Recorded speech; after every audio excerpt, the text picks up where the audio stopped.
The Booster Pass, Wave 1 has been out for about 3 months now, and the next wave is probably on the way. So I've decided I just want to do a personal update on the courses, where we're at, but not just one where I talk about the basics or just throw out some personal opinions or anything. Rather, I want to talk about how these courses fit into the 6v6 metagame and what they added to the game. A lot of courses have unique qualities that didn't really have a match in the original game, so those are the things that I want to really highlight. And while I want better graphics for, future courses and all that, these courses still succeeded in bringing unique gameplay to Deluxe. Some did a very good job even, and this is really great news. I was excited as anyone to see the game getting 48 new courses, but I also had a worry, and that's in a game with 96 tracks and like 12 races per match. It was entirely feasible to think that some matches may end up being a constant stream of luck tracks or baggers, etc. And this is because it's likely the final game will have maybe 12 to 15 of them. And I know there's strategy on those courses, but those typically aren't the ones that, you really like seeing added to the game. And I thought that could get a little bit scary. But the good news is that our game is evolving. Because back in the first year, teams would always just pick Dry Desert or Cheeseland after a single bad race in a 6v6 match. Like, literally always. And this was because in 8U, these were truly the only tracks that didn't really give teams starting up front a giant advantage, and that's all we knew. This game is different, however, and some teams are beginning to realize this. These days, I frequently see teams going for better options. There are tracks that give people starting in the mid to low spots better chances of establishing a front run than those who start in first. And wars are all about frontal presence, so it goes without saying that while yes, picking Cheeseland's a good way to reset an opponent's advantage, the idea of resetting the spots is just an inferior strategy to simply picking courses that benefit the spots in the back. And resets were used because in Mario Kart 8 for the Wii U, they were typically your best odds to get top spots in a race. In our current game though, you can front run tracks somewhat consistently because you started in the back, and you should want a good chance to front run over a coin flip. And this is why we're seeing 64 Rainbow Road become popular in Division 1 recently. It's more effective for the back spots than classic bagging tracks are. And I don't like 64 Rainbow Road personally, but it has started, in my opinion, a good trend. And this is because the DLC has introduced quite a few courses that are unique and work for all types of situations. So without further ado, let's talk about the hits and misses. So starting things off, Paris is a really interesting course in 6v6. In my opinion, it's one of the only courses that uses path splits interestingly, and it forces you to choose between an item set and some coins versus pure speed. And the pure speed route converges to a new set where the double boxes almost cost a full second to obtain. So if you want to get a double box on this course, you have got to go out of your way. And this can make it somewhat frustrating to run in lounge environments and not something amazing for starting in first. Early drafts also kind of make that tougher. But once you get up there at 6v6, it is a very solid running track. And the only true convenient double is near the end of lap 3 when first is likely near finishing already, and the off-road cuts are limited in utility compared to other courses. The shock spot is pretty interesting and kind of reminiscent of Hyrule circuits. You can target shock people on a big gap over the pool, but they will respawn in front of an item set. And many opponents may try to fall off, to read you. You can also opt to do the shock after the last set for a devastating final attack. Opponents can prevent this though, but shocking teams do have options. Additionally, this situation is not available until late lap 3, like you don't get to try at lap 2 or anything, so teams are at risk of using something very predictable and something that may be too late. And because the beginning of the race is quite crowded, optimal mini-turbos may get you bumped around a bit, and it seems hard to hold down first on this course. However, for teams who are comfortable navigating the path splits and good and tight packs, or even just teams with bikers, this feels like it can be a solid pick for all sorts of arrangements.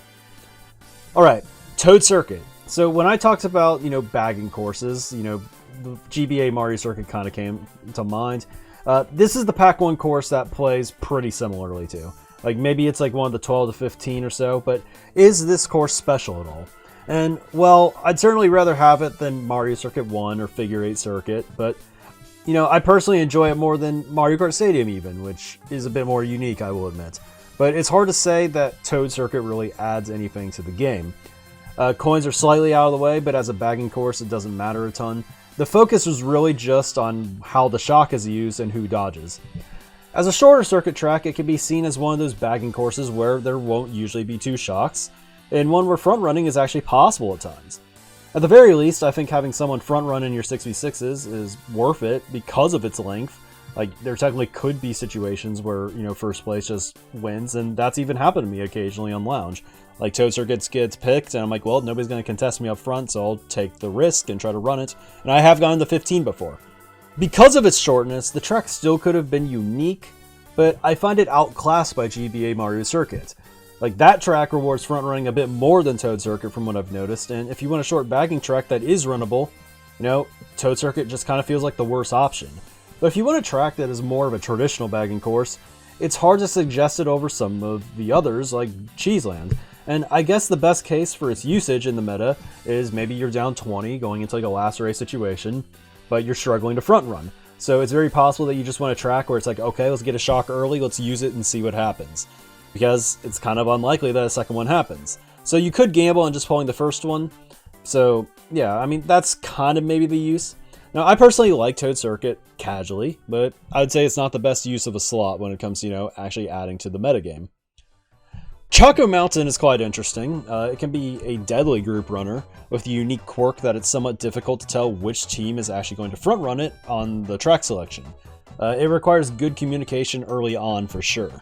It's definitely one of those courses where it doesn't really favor top spots, but I wouldn't necessarily pick it for bottom 6 outright, because, having a few people in the middle spots to draft up or use shrooms on lap 1 on the long stretch before the cave is useful, and those who start in the back likely have the upper hand in the lounge settings, but in first, it's all about getting up front and establishing the front run. But if you can get a void to get hit in the back, maybe you're in a good situation. Outside of the 3 coins, like very early in the track, where most players won't get those coins anyway, there's like nothing to pick up on the ground for the majority of lap 1, and this makes for a dynamic where the pack separates more than it feels like it should for a track like this. And that's because you are either going to find yourself up front or in a bad spot with very few coins, most likely early in the race. Now, HD has theorized that this track is very good for big race potential, so if we need like a plus 30 race, like later in a match, we are pretty likely to select this one. It's just crucial that you win the lap 1 exchange, and before the race starts, you don't really know which player on your team is going to be the one presented the opportunity to take the front.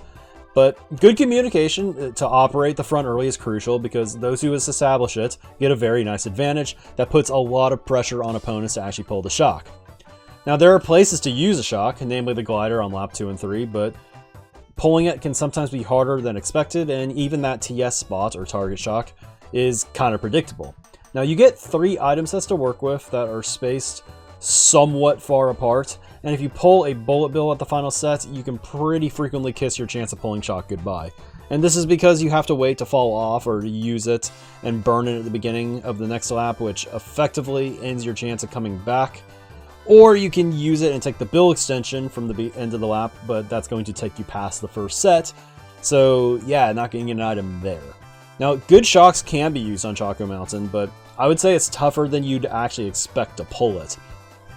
Like Paris, I would highly recommend picking this course if your team feels like they're pretty solid on it, and there's a lot more utility on it than most traditional baggers because there is an advantage to be gained on through lap 1 that is not RNG dependent. I expect that this track will, stick around in our meta. I absolutely love Coconut Mall in this game, and as someone who was never a big fan of it in the past, it's weird saying that, but a lot of people don't like the small size of the course, but as a bitty buggy main, I just love how quick it feels and how consequential driving errors feel. The small scale of this track has reinforced it as an absolutely insane runner that can at times rival Wario Stadium when it comes to good running beating good bagging. And this is because it's harder to optimally use catch-up items for much of the indoor section, whereas having, space to do proper strats benefits first place a lot. Of course, the beginning is vastly different than Mario Stadium. This course, like Choco Mountain, is also relatively low on the coins, and the ones it has are at times a bit out of the way.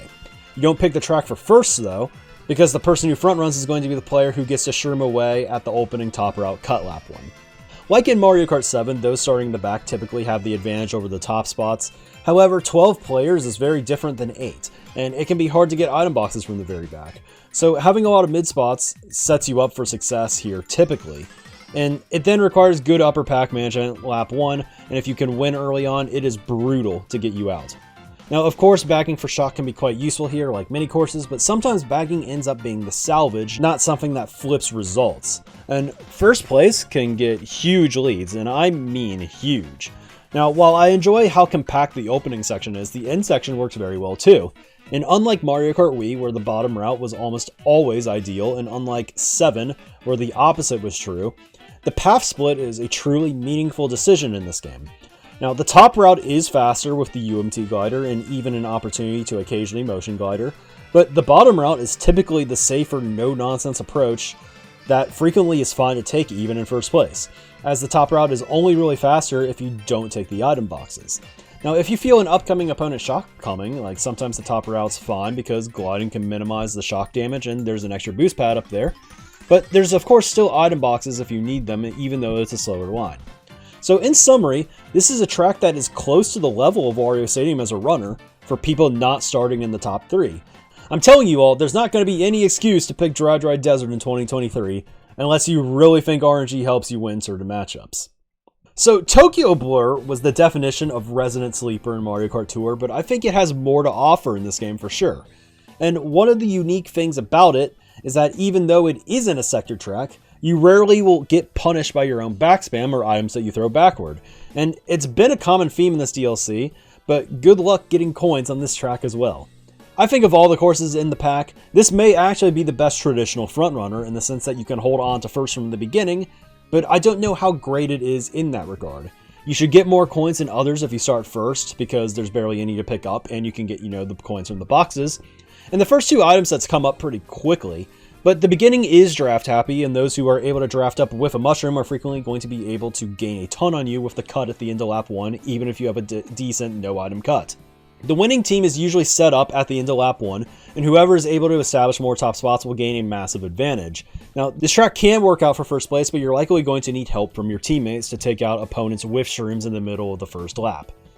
With very little off-road and a short track length, bagging here is very tough, and this track definitely seems to reward players with good playmaking ability, because taking a hit can spell doom for your race. There are a lot of interesting spots to back items or go for wacky stunts, and despite being short in length the majority of the track, you only drive over one time, so a lot of track knowledge is actually still tested when going for these plays. Despite being one of the more boring tracks of this wave in my opinion, it does have a solid amount going for it, and I think it definitely has use in wars. It feels almost like a circuit track in its relative simplicity to the others, but it comes without a lot of the BS you typically expect from the Toad circuits of the world.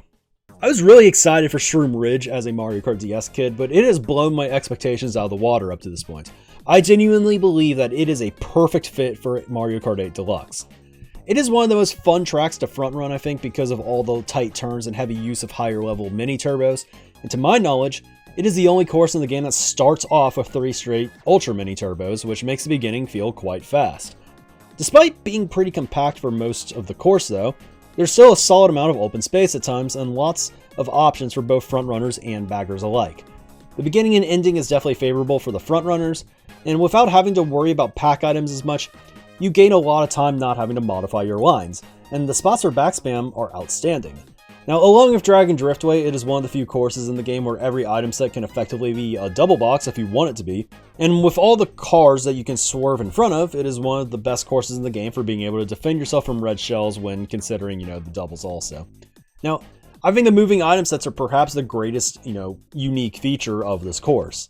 Shroom Ridge effectively hands out double boxes, but it doesn't do so in a way where you will feel the need to slow down for one if you think it's being taken. This can make for more opportunities to pull shocks, but it's worth noting that moving boxes make it so you can't just sit in an item set either, and always have to say moving. Now, the moving items can also be tough to grab, especially on the end section out of the tunnel, especially when weighing the option to take the cut or go for them, usually on lap 3. The cars can be seen as annoying road obstacles, but I think they actually add to the course, and you can always take a hit by one on purpose with good timing to negate the blue shell damage a little bit. And coins feel a little bit more reasonable on this course, they're still hard to get at times like the rest of the pack, but there are 2 generously placed strips of coins throughout the lap that are quite out of the way, but they're there for you when you need a refuel. And unlike Turnpike, or these coins are pretty much in the line for first place, players have to make a decision to go for them. A lot of the factors that were actually good about Toad's Turnpike finally got implemented on a track that I think is actually good for the meta, and that excites me a lot, quite frankly. Traffic courses can be good, but they need to be more than just a large figure 8 with a bunch of straight space. I would definitely say this track is good for teams starting in like 3rd through 5th. It's easily runnable and has plenty of playmaking opportunities in the form of backstanding spots, but again, the draft plus shroom combination at the very beginning is incredibly overpowered and has a form to establish advantage. This is because these spots can often pull 2 items while drafting wide lap 1, and the cuts are interesting and fun on this track. I was worried that it would be very OP, the shortcuts, but I think they feel pretty balanced, and I really ended up liking the one at the end too that they just added, and I think that it's kind of funny that the faster cut on time trials changes from 150cc to 200. No shade to the other tracks, but this is by far my favorite addition to the game, and a top 3 track for me personally right now. I find Sky Garden to be the biggest disappointment of the first wave, and because it's one of the very few that feels worse than its most recent version, I think. Like, this track was kind of legendary in Mario Kart DS, and here it feels like an RMG-dependent track and lounge. It is awkward in how it drives, namely due to the unnecessary bounce pad boost additions, and the cut and TS at the end really just make it kind of meme-worthy at times. To its credit, however, front-running can matter here, and while everyone is kind of meh on it now, I could definitely see it revitalizing down the road when people forget about it. This track can casual filter people, and despite it being very baggable, it is a course that can be quite dangerous to let an opponent front-run on unopposed. Like GBA Mario Circuit, it is short, and your opponent may not get the items that they need quick enough. And unopposed frontrunners will likely do strats more quickly than the people in the back. I think this track can definitely keep people honest, even if at times just having stars and triple shrooms at the right time auto wins you the race. But while I think its transition was awkward to 8 Deluxe, I still find it a little bit fun, and even if I don't see its place in the meta right now, I think it will re-emerge in the future as a track that will, kind of stump a few of the unsuspecting opponents. And finally, when I saw Ninja Hideaway was coming to this game, I was very mixed on it, because it was by far the most interesting tour track to come over, but I had questions about it. I initially thought that the giant target shock spot halfway through the lap would be a disaster translating from tour to 8D, since you actually get target shocked in this game unlike Mario Kart Tour.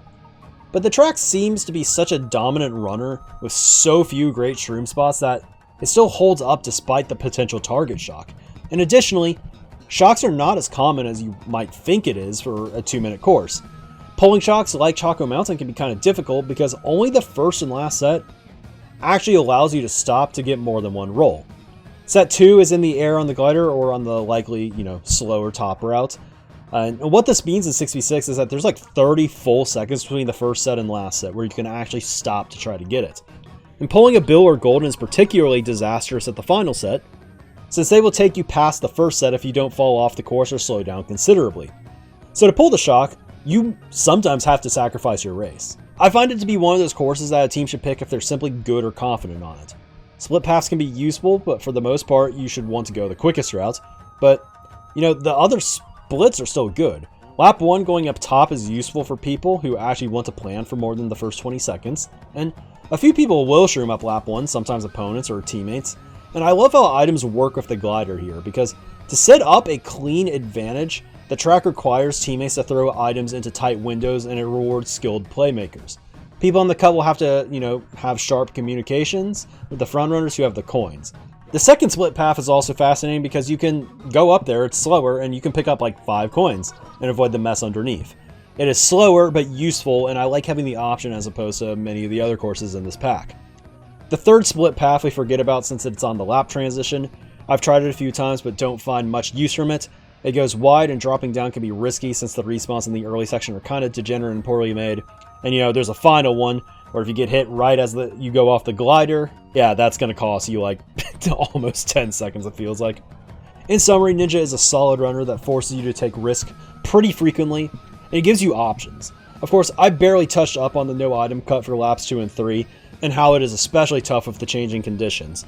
Really, it's a cool track that could just be a little bit better made, and it and Tokyo stand out as tracks worth considering for first place in my opinion in 6v6. So, in summary, would it have been cool if Nintendo put more effort into making these tracks look better? Yes, for sure. Would an update be nice? fix some of the respawns on Ninja, make the tracks look better? Yes, of course. But make no mistake, these courses are going to add so much life to this game for years to come.